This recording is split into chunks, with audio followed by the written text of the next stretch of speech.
Alrighty, yo, what is going on, everybody? It's your boy, Mr. DDG94, back with another reaction video.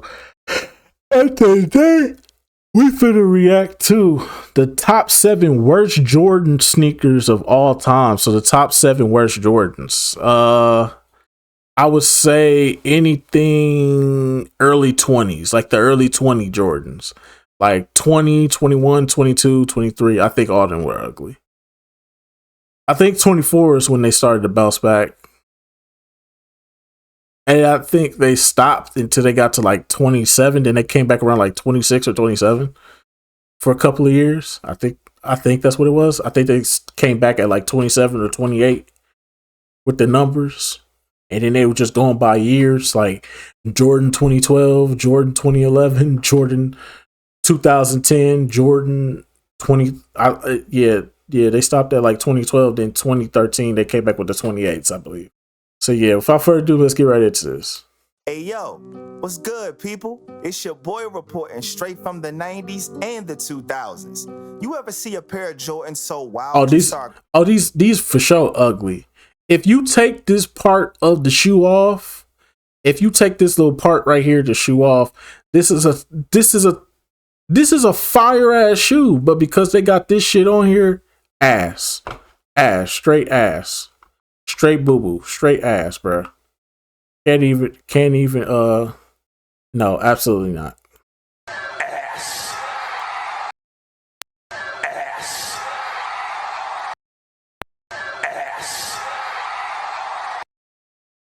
Questioning your whole childhood, like, nah, Mike ain't wear those, right? Yeah, we're talking Jordan about never those did pairs that tonight. move. These are the Jordans never that tried to wanted reinvent goddamn the shoes. and ended up building a shopping cart. The bold experiments, the tech overloads, the D Wade shoes, them shits was ugly. Hey, these were fire though, bro. These better not be on the list, bro. These is fire, bro. These is fire. What are these? I want to say these are the 15s, 16s, one of the two. I think these are 15s, right? These were fire. Moments when Jordan Brand forgot that the streets, not spreadsheets, decides what's fly. So hit that like button, subscribe if you love sneaker history with a little honesty, and drop your pick for the ugliest Jordan ever in the comments. Let's get into the first one that made everybody's head tilt in confusion, the Air Jordan 2.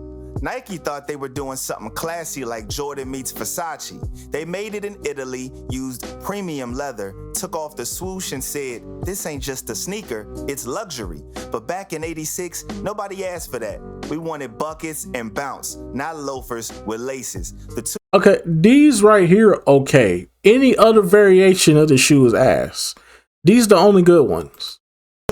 Look like something your uncle will wear with a. These the only good ones by far. These are the only good versions of the twos.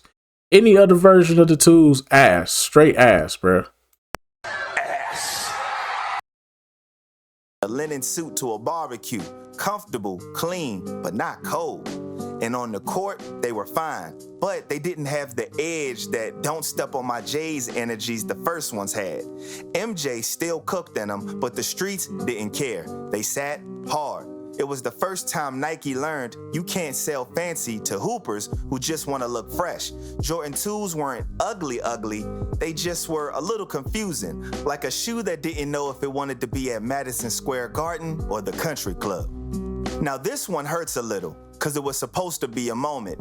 MJ had just retired, the world was crying into their Gatorades, and Nike dropped the Air Jordan 10 like a tribute album. It had all of Jordan's accomplishments stitched on the sole. A dope idea on the 10s were fire. What are you talking about? Who mans is this? No, like for real, who mans is this? Whose mans is this? Cause your man. These were fire. The 10s are fire. The 10s are fire. If you ever put them on feet, if you ever had them on feet, you know these shit's fire. Anybody that's ever had Jordan 10s on their feet, they know that these are fire. I don't know what this motherfucker talking about. Paper, but on feet, it looked like a boot that couldn't decide if it was for basketball. Bro, these shits is fire, bro. The only problem is they crease too easily, bro. That was the biggest issue with these shoes, is the crease, bro. The creasing on these were too, yeah. You bend over one time, that you stand on your you bend on your tippy toes one time, these motherfuckers will crease. That's the only problem with 10s, bro. Other than that, 10s are fire on foot, bro. Basketball or marching band practice. The shape was bulky. The stripes looked like a zebra barcode, and the colorways hit or miss like a rookie shoe. Chicago 10s were decent, but those steel toes, I don't know, man. By 94, without MJ on the court, the hype just wasn't there. The magic was missing, and the 10s became a symbol of that awkward Jordan's gone, now what era. They weren't hideous, just too clean, too safe, and way too grown. Now this one right here, straight out of Area 51. The Air Jordan 15 looked less like a sneaker and more like... You know what? Because of today's modern era, these shoes would work now. Like back then, yes, these shoes were ugly. But like nowadays, these shoes, like you could rock these, bro. Something Men in Black would confiscate. Designed after the X-15 fighter jet, it had that woven upper, that tongue sticking out like it was catching its breath, and a heel that looked like a spaceship tail fin. Tinker Hatfield was aiming for more futuristic, but he overshot orbit. The 15s were uncomfortable, clunky, and somehow managed to look both ahead of their time and outdated at the same damn time. It was like the Y2K bug turned into a shoe. And worst part, MJ wasn't even playing anymore, so the first post-retirement Jordan had no swag safety net. The streets weren't feeling it. Hoopers weren't copping. You had folks looking down at their feet mid-game like, yo, why does my shoe look like it's breathing? The 15 was that weird cousin at the family reunion. You love them, but you're not letting them DJ. Hell nah. Now here's where Jordan Brand thought they could blend Wall Street. Okay, this was terrible. This was terrible. The spats on the shoe just made this shit 10 times terrible, bro. If you take the spats off of the shoe, it's a fire ass shoe. With street ball. The Air Jordan 16 pulled up wearing a shroud, literally. It had a magnetic cover over the laces like the shoe was shy. Supposed to look sleek and dressy, it ended up looking like a loafer in witness protection. MJ was back with the Wizards, rocking suits and talking legacy, so Nike said, let's make a grown man Jordan. But nah, the shoe was built for the office, not for the hardwood. The cover came off, but by then it was too late. The street saw the 16s and said, why my shoes look like they need cufflinks? The design was bold, but the vibe confused. It was half sneaker, half church shoe. You could hoop in them, sure, but you could also walk your aunt down the aisle in them too. The 16s were the start of Jordan Brand chasing that mature look, forgetting the people who actually made the brand cool in the first place. And yes, the Jordan 17, the one that came with a briefcase, not a box, a briefcase. Jordan Brand said, MJ's back in DC, he's a businessman now, so let's go corporate. And that shoe said, cool story, but who's bringing a metal lunchbox? Bro, them shits fire, bro. These shits fire, bro. I don't care what this nigga talking about. The 17s are fire, bro. To the park. The 17s were trying to be luxury, inspired by jazz music, smooth lines, shiny accents, but it came off like your shoe just got promoted. They cost $200, which was wild in 2002. And for that price, you basically got a sneaker, a suitcase, and a free identity crisis. The design wasn't awful. That chrome heel had potential, but the whole package felt forced. MJ was back, older, wiser, but the sneaker was acting like it had a 401k and weekend golf plans. Nobody wanted to hoop in something that looked like it came with stock options. The 17s were ambitious, but too uptight for the culture. It was that moment when Jordan Brand forgot we buy swagger and not status, but the swagger had status. Word. Now we've officially entered the who asked for this era? I ain't gonna lie, I had a pair of these. They was alright, but I can see, I understand though, they is ugly. They ugly, but they was alright. I had the white and red ones. Like all white, but like the parts where it's black, it was just red. Yeah, I had these, bro. They was alright. They was decent. Like if you had the right outfit, you could make it work. But aside from that though, yeah, these weren't it.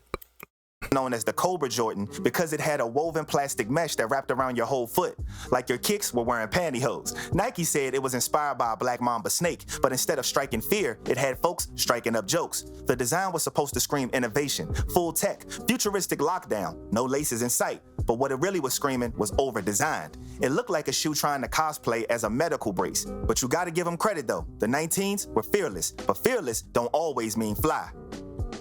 Now this one, man, the Air Jordan 20 was like a sneaker mixed with a family scrapbook and a tattoo. Bruh, the 20s are ass. Hear me good, nigga. I'm here to double down. That shit is a 2-pack of ass. The fuck are you talking about? That shit stinks. Like my mind. I fool this man. Blow my mind. That shit is fucking trash, dog. Get the fuck off the airwaves. Try it.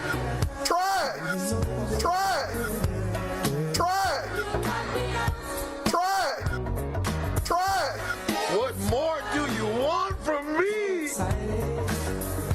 Get this sorry ass nigga out of here! You suck! I'm telling y'all, dog. Hey, the 20s was ass, bro. This is when I started wearing Team Jordans. I ain't gonna hold you, but the Team Jordans was 10 times better than these, bro. Like, I know the retros was out around this time. They was pumping out retros and stuff like that. But nigga, I would just rather wear the Team Jordans, bro. They were more affordable. And around that time, it was cool to wear Team Jordans until they weren't cool to wear Team Jordans. But around this time, you could wear Team Jordans. So the 20s was ass, bro. Everybody was rocking Team Jordans, bro. These shits was ass. Sleeve. The strap had 200 laser-etched symbols telling MJ's life story. Every stat, trophy, and random moment ever. Respectfully, it was cool in concept, but on feet, it looked like his shoe was giving a TED Talk. Designed to celebrate 20 years of greatness, it ended up looking like a designer ran out of chill. The mid-strap made it look like it had a straitjacket on your foot, and the laser etching was too busy. You couldn't even flex these without somebody asking, yo, what is all that? Thing is, Jordan wasn't even playing by then, so instead of a cultural moment, the 20s became a museum piece, something you admired from a distance but never rocked outside. Jordan Brand wanted to tell stories. The streets just wanted something that matched the fit. There's a fine line between meaning and mess, and this one tripped right over me. By the time we got the Air Jordan 22, the streets were tired. Jordan Brand was deep into the we're innovating phase, but Bruh. Team Jordans was up around this time, bro. If you ain't have a pair of Team Jordans, I don't know what to tell you, bro. Team Jordans was up around this time, bro. every year it felt like they were inventing new ways to confuse us. The Jordan 22 looked like it was built out of spare car parts, titanium plates, weird vents, and a design that screamed experimental prototype. They said it was inspired by the F-22 fighter jet. Cool story, but it looked more like a steel-toed version of a Jordan. That zigzag midsole looked like a graph of declining hype. Even the colorways couldn't save it. They dropped red, white, camo, and somehow none of them hit. The 22s were supposed to represent power and flight, but on feet, they just felt stiff and robotic. No soul, no story, just tech and price tags. It was like Jordan Brand forgot what made their early pairs iconic. It wasn't how advanced they were, it was how effortlessly cool they looked. By 07, folks were collecting retros again, not touching the new joints. The 22 wasn't just ugly, it was a wake-up call, a reminder that the amount of fancy materials cannot replace the vibe. At the end of the day, every one of these so-called ugly Jordans tells a story. Each one is a scar from Jordan Brand trying to grow, switch lanes, and stay ahead of the game. Sometimes they hit genius, sometimes they face planted in designer leather. But that's a part of the legacy, right? Risk. Because truth is, without the weird ones, we wouldn't appreciate the classics, the ones, threes, fours. They hit harder because we've seen the misses. You got a trip to find your rhythm again, and Jordan Brand did that in public under bright lights with millions of people watching. So yeah, some of these pairs were wild, over-engineered, and straight confusing, but they kept the conversation alive, and that's why sneaker culture is always lit. If you laughed, learned something, or remembered the pair you swore you'd never wear, hit that like button, drop your personal, nah, I'm good Jordan in the comments, and subscribe for more sneaker history told by people who actually lived it, plus more nostalgia. Until next time though, stay laced up, y'all. We out. Alrighty, man. That's just gonna about do it for this one, man. Most definitely, man. All these were ugly except the 10s. The 10s are by far, those are some of the best ones on feet, bruh. Especially if you got the right colors, bro, you could rock them with anything, bro. The 10s are super easy, bro, because it make your fit it make your fit stand out. But other than that, though, every other Jordan on here, yeah.